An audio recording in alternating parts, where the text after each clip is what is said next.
साल के आखिर में लूसी अपने दोस्तों के साथ अपने पिता के उस समुद्र किनारे बने आलीशान घर में छुट्टियां मनाने आती है जो हवाई के एक ऊंचे चट्टान के किनारे पर बना है। पिता इस पारिवारिक मिलन को बहुत महत्व देते हैं, लेकिन काम की व्यस्तता के कारण उन्हें अगले ही दिन बिजनेस ट्रिप पर जाना पड़ता है। वह लूसी से कहते हैं कि वह अपनी छोटी बहन एरिन का अच्छे से ख्याल रखे और साथ ही उस पालतू चिंपैंजी बेन का भी, जिसे बचपन से गोद लिया गया था। बेन बेहद होशियार है, उसकी बुद्धि बहुत तेज है। वह औजारों की मदद से इंसानों से बातचीत भी कर सकता है। आधी रात को हन्ना को नींद नहीं आ रही थी। वह पूल के पास जाकर रात का नजारा देखने लगी। तभी बेन चुपचाप उसके पीछे आ खड़ा हुआ, जिससे हन्ना बुरी तरह डर गई। बेन पुल के पानी को घूरने लगा और उसके चेहरे के भाव धीरे धीरे बदलने लगे। उसने हाथ बढ़ाया। हन्ना ने उससे हाथ मिलाया, लेकिन हाथ मिलाते ही बेन ने उसकी कलाई कसकर पकड़ ली। हन्ना दर्द से चीख उठी। तभी एडम समय पर पहुंच गया और उसने बेन को शांत किया। एडम ने हन्ना से कहा कि शायद बेन अजनबियों के सामने असहज हो जाता है, इसलिए चिंता की कोई बात नहीं। फिर वह बेन को वापस पिंजरे में ले गया। तभी उसने देखा कि पिंजरे के अंदर एक बिल्ली के बच्चे की लाश पड़ी थी। इतना ही नहीं, बेन की बांह पर भी काटने का एक घाव था। साफ था कि यह घाव बिल्ली से लड़ाई के दौरान लगा होगा। अगली सुबह एडम शहर में अपनी नई किताब के लॉन्च के लिए जाने की तैयारी कर रहा था। जाने से पहले उसने दोनों बेटियों से कहा कि पिछली रात बेन को बिल्ली ने काट लिया है, इसलिए उसे फिलहाल पिंजरे से बाहर न निकालें। पहले डॉक्टर आकर उसका चेकअप कर ले, फिर देखा जाएगा। साथ ही वह बिल्ली की लाश को जांच के लिए ले जाएगा ताकि पता चल सके कि उसमें कोई वायरस तो नहीं था। सब इंतजाम करके एडम निश्चिंत होकर चला गया, लेकिन उसे यह नहीं पता था कि उसके जाते ही यहाँ मौजूद सभी लोग खतरे के किनारे पर आ खड़े होंगे। शाम के वक्त डॉक्टर तय समय पर आ गया। वह पिंजरे के अंदर गया और वहां उसने बेन को एक टेडी बियर पकड़े बैठे देखा, लेकिन जैसे ही डॉक्टर ने एंटीबायोटिक तैयार की और पीछे मुड़ा, बेन गायब था। डॉक्टर ने जमीन पर पड़ा टेडी बियर उठाया और उसे बाहर निकालने की कोशिश की, लेकिन तभी बेन ने उसे अंधेरे में घसीट लिया और बेरहमी से उसकी हत्या कर दी। देर रात सबसे बड़ी बेटी केट नीचे पानी पीने के लिए उतरी, लेकिन तभी केट ने देखा कि टेडी बियर डाइनिंग टेबल पर रखा हुआ है, जबकि उसे साफ याद था कि टेडी बियर हमेशा बेन के पास ही रहता था और बेन तो इस समय पिंजरे में बंद होना चाहिए था। वह यही सोच ही रही थी कि अचानक बेन उसके सामने आ खड़ा हुआ, लेकिन इस बार उसके चेहरे के भाव कुछ अजीब थे। वह धीरे धीरे केट की ओर बढ़ने लगा, जैसे उस पर हमला करने वाला हो। केट को खतरे का एहसास हुआ तो वह तुरंत पीछे हटकर दूसरे कमरे में चली गई और दरवाजा बंद कर लिया। फिर उसने लूसी को नीचे बुलाया कि आकर देखो आखिर मामला क्या है। लूसी ने जैसे ही देखा कि टेडी बियर पर खून के धब्बे लगे हैं, तभी पूल की तरफ से हन्ना की चीख सुनाई दी। सब भागकर वहां पहुंचे तो देखा कि बेन, हन्ना और निक के सामने खड़ा है। जो बेन पहले शांत और आज्ञाकारी था, वह अब बेहद उग्र और हिंसक हो चुका था। निक सावधानी से बेन के पीछे घूमकर स्टोर बॉक्स से रस्सी निकालकर उसे बांधने की कोशिश करने लगा, लेकिन गलती से उसने एक इलेक्ट्रिक खिलौना चालू कर दिया। उस खिलौने की तेज संगीत की आवाज ने बेन को और ज्यादा उग्र बना दिया। अच्छी बात यह रही कि लूसी ने अपने वर्षों पुराने रिश्ते का सहारा लेते हुए इशारों की भाषा में उसे शांत करने की कोशिश की। उसी मौके का फायदा उठाकर उसने रस्सी बेन के गले में डाल दी, लेकिन जैसे ही बेन को बंधन का एहसास हुआ, वह अचानक भड़क उठा और पागलों की तरह रस्सी खींचने लगा। हन्ना ने सुझाव दिया कि इस समस्या को बंदूक से खत्म कर देना चाहिए, लेकिन लूसी ने सख्ती से मना कर दिया। उसके दिल में बेन अब भी परिवार का ही हिस्सा था। इसी बहस के बीच किसी ने पशु चिकित्सक को फोन मिलाया, लेकिन फोन की घंटी उसी दिशा से सुनाई दी जहां बेन का बाड़ा था। सभी एक दूसरे का चेहरा देखने लगे। उनका दिल जैसे डूब गया। अब उन्हें समझ में आ गया था कि मदद के लिए आया पशु चिकित्सक शायद पहले ही किसी अनहोनी का शिकार हो चुका है, और उसी पल से असली त्रासदी शुरू हो गई। घबराहट में एरिन आगे बढ़ी। शायद वह बेन को शांत करना चाहती थी, लेकिन वह पास भी नहीं पहुंच पाई थी कि बेन ने रस्सी तोड़ दी और उस पर झपट पड़ा। उसने एरिन की जांघ पर जोर से काट लिया। खून फव्वारे की तरह बहने लगा और हालात पूरी तरह काबू से बाहर हो गए। सभी ने मिलकर पूरी ताकत लगाई और किसी तरह एरिन को उससे छुड़ाया। हन्ना वहां से भाग जाना चाहती थी, लेकिन बाहर निकलने का एकमात्र रास्ता भी बेन ने रोक रखा था। तभी निक जोर से चिल्लाया, सब लोग पूल में कूद जाओ, क्योंकि उसे पता था कि बेन तैर नहीं सकता। एक एक करके सभी लोग ठंडे पानी से भरे स्विमिंग पूल में कूद गए। बेन सच में पूल के किनारे ही रुक गया। उसने पानी में उतरने की हिम्मत नहीं की, लेकिन थोड़ी देर की सुरक्षा का मतलब ये नहीं था कि वे बच गए थे। एरिन के पैर से अब भी लगातार खून बह रहा था। लाल खून धीरे धीरे पूल के पानी में फैलने लगा। तभी हन्ना को अचानक एहसास हुआ बेन की असामान्य हिंसक हरकतें और पानी से उसका डर, ये सारे लक्षण एक ऐसी बीमारी की ओर इशारा कर रहे थे जिसकी मृत्यु दर लगभग 100% होती है। ये स्विमिंग पूल पहाड़ की ढलान पर समुद्र किनारे बनी उस चट्टान के बीचों बीच था। न आगे कोई बस्ती, न पीछे कोई मदद। बाहर निकलने का इकलौता रास्ता भी एक पागल चिंपैंजी ने पूरी तरह रोक रखा था। चाहे वे गला फाड़कर चिल्ला भी दें, उनकी आवाज सुनने वाला कोई नहीं था। और सबसे ज्यादा निराशाजनक बात यह थी कि बेन चट्टान के किनारे भी पहरा दे रहा था। मतलब बचने या मदद मांगने का कोई मौका ही नहीं था। इस पूरी निराशा के बीच निक ने एक जोखिम भरा फैसला लिया। उसने देखा कि बेन के पीछे सीधा गहरा खाई वाला क्लिफ है। अगर वह उसे धक्का देकर नीचे गिरा दे तो शायद सबकी जान बच सकती है। उसने गहरी सांस ली और अचानक पानी से बाहर निकलकर पूरी ताकत से बेन को पीछे की ओर धक्का दिया। लेकिन उसने चिंपैंजी की ताकत और फुर्ती को कम आंका था। बेन ने पलटकर उसका हाथ जोर से पकड़ लिया और एक झटके में उसे अपनी ओर खींच लिया। निक का संतुलन बिगड़ गया और वह सीधे चट्टान से नीचे गिर गया। उसकी दर्दनाक चीख घाटी में गूंज उठी। लेकिन बेन अपनी हैरान कर देने वाली चढ़ाई की क्षमता से धीरे धीरे नीचे से वापस ऊपर चढ़ आया। अपने साथी की आंखों के सामने हुई मौत देखकर सब लोग पूरी तरह टूट गए। लेकिन लूसी ने हार नहीं मानी। जब बेन का ध्यान भटका तो वह चुपचाप पानी से बाहर निकली। सबसे पहले उसने एक फुलाने वाला इलेक्ट्रिक ट्यूब पूल में घायल साथियों की ओर धकेल दिया। फिर वह जान जोखिम में डालकर थोड़ी दूर पड़े मोबाइल फोन की ओर बढ़ी। वही उनका बाहरी दुनिया से संपर्क करने का आखिरी साधन था। लेकिन फोन की स्क्रीन पहले से ही टूटी हुई थी। वह मुश्किल से हाल की कॉल पर दोबारा डायल कर पाई। फोन लग गया। दूसरी तरफ वही ऑनलाइन दोस्त था जिससे लूसी पहले इंटरनेट पर मिली थी। उसे जरा भी अंदाजा नहीं था कि यहाँ नरक जैसा खौफनाक मंजर चल रहा है। उसे लगा यह सब मजाक है। हन्ना ने झट से फोन छीना और पूरी ताकत से चिल्लाकर मदद मांगी। लेकिन तभी बेन अचानक पूल के ऊपर से गुजरती बिजली की तार से उल्टा लटकते हुए नीचे आया। उसने हाथ बढ़ाकर हन्ना के सिर की खाल का एक बड़ा हिस्सा नोच लिया। भीषण दर्द से हन्ना पानी में गिर पड़ी। फोन भी उसके साथ फिसलकर पूल में गिर गया और पानी में डूबकर पूरी तरह खराब हो गया। मदद की आखिरी उम्मीद भी खत्म हो गई। उसी समय किताब लॉन्च कार्यक्रम में मौजूद एडम को आखिरकार वह अहम खबर मिल गई। जिस जंगली जानवर ने बेन को काटा था उसका रेबीज टेस्ट पॉजिटिव आया था। यह सुनते ही एडम का चेहरा उड़ गया। उसने कार्यक्रम बीच में ही छोड़ दिया और तुरंत घर के लिए निकल पड़ा। वह किसी से ज्यादा अच्छी तरह जानता था कि रेबीज का हमला कितना भयानक होता है।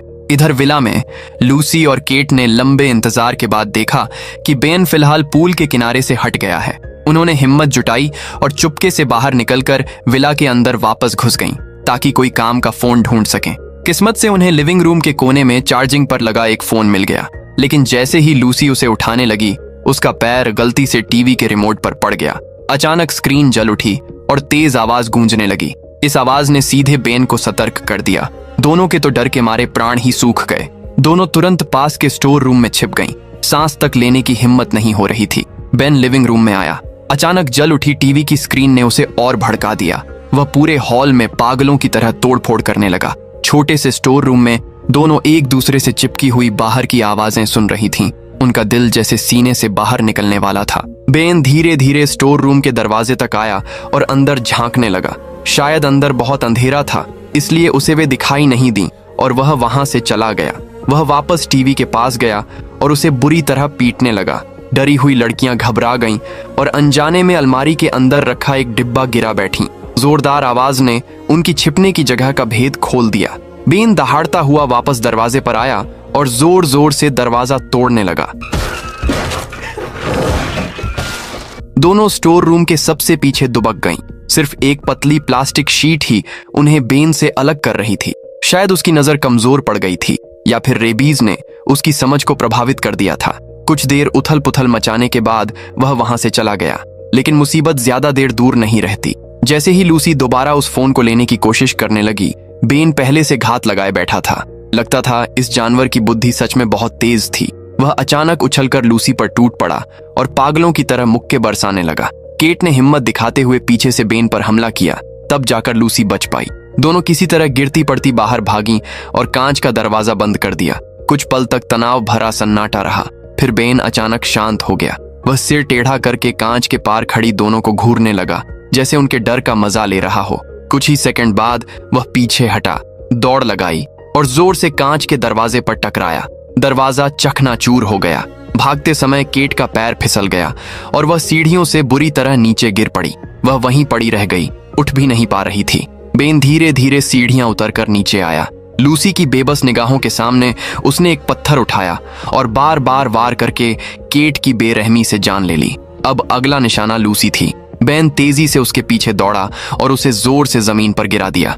उसी वक्त हन्ना पूल से बाहर दौड़ती हुई आई। उसने रस्सी से बेन की गर्दन कसकर पकड़ ली और पूरी ताकत से पीछे खींचने लगी ताकि उसे घसीटकर पूल में डुबो सके। लेकिन रेबीज से पागल हो चुके जानवर की ताकत हैरान कर देने वाली थी। 2 लोगों की ताकत भी उसके सामने कम पड़ गई। यहाँ तक कि बेन ने पूरी रस्सी ही अपने हाथ में खींच ली। जब सबको लगा कि अब सब खत्म हो जाएगा, तभी विला के बाहर कार के इंजन की आवाज सुनाई दी। सबको लगा जैसे मदद आ गई हो, लेकिन असल में मौत ही दरवाजे पर पहुंची थी। लूसी के बुलावे पर आए 2 लड़के अंदर दाखिल हुए। उन्होंने बिखरा हुआ लिविंग रूम देखा और समझे कि यहाँ कोई पार्टी चल रही थी। उन्हें जरा भी अंदाजा नहीं था कि अभी अभी यहाँ कितना भयानक नरसंहार हो चुका है। उनमें से एक लड़का लूसी के बेडरूम में गया। वह बेफिक्र होकर बिस्तर पर लेट गया और खुद में ही मस्त हो गया। बेन को देखकर वह हंसते हुए उसे चिढ़ाने भी लगा। उसे जरा भी अंदाजा नहीं था कि वह किसी पालतू जानवर से नहीं, बल्कि उस दरिंदे से सामना कर रहा है जो पहले ही 3 लोगों की जान ले चुका था। दूसरा लड़का बालकनी में गया। उसने पूल में मौजूद लड़कियों को देखा और उत्साह में उन्हें हाथ हिलाकर अभिवादन करने लगा। लेकिन अगले ही पल बेन अचानक उसके सामने आ गया और वह डर के मारे जमीन पर गिर पड़ा। खूनी इरादों से भरे बेन को सामने देखकर वह लड़का घबराकर पीछे हटने लगा। हन्ना ऊपर क्या हो रहा है ये नहीं जानती थी। उसने हिम्मत जुटाई और बालकनी की ओर दौड़ी। वह ठीक उसी समय पहुंची जब बेन हमला कर रहा था। मौका देखकर वह कमरे में घुसी, जमीन से मोबाइल उठाया, कार की चाबी ली और घर से बाहर भागी। वह कार में घुसी और तुरंत दरवाजे लॉक कर ली। उसे लगा कि वह बच गई है, लेकिन जैसे ही उसने चाबी से गाड़ी स्टार्ट करने की कोशिश की, उसे एहसास हुआ कि यह गलत चाबी है। यह चाबी बगल में खड़ी दूसरी कार की थी। वह कार बदलने ही वाली थी कि उसने देखा बेन पास ही बैठा उसे घूर रहा है और चेतावनी भरी आवाज निकाल रहा है। डरी हुई हन्ना फिर से कार के अंदर छिप गई और पुलिस को फोन मिलाया। लेकिन वह पहली बार यहाँ आई थी, उसे अपनी सही लोकेशन भी नहीं पता थी। पुलिस भी उसकी मदद नहीं कर पा रही थी। तभी बेन ने उसके हाथ से गिर चुकी चाबी उठा ली और लॉक खोलने वाला बटन दबा दिया। हन्ना डर के मारे लगभग रो पड़ी। उसने तुरंत फिर से दरवाजे लॉक कर दिए, लेकिन अब हालात ऐसे थे जैसे वह किसी बुरे सपने में फंसी हो। पूरी बाजी बेन के हाथ में थी। अचानक खिड़की के पास खड़ा बेन नजरों से ओझल हो गया। हन्ना ने घबराकर रियर व्यू मिरर में देखा।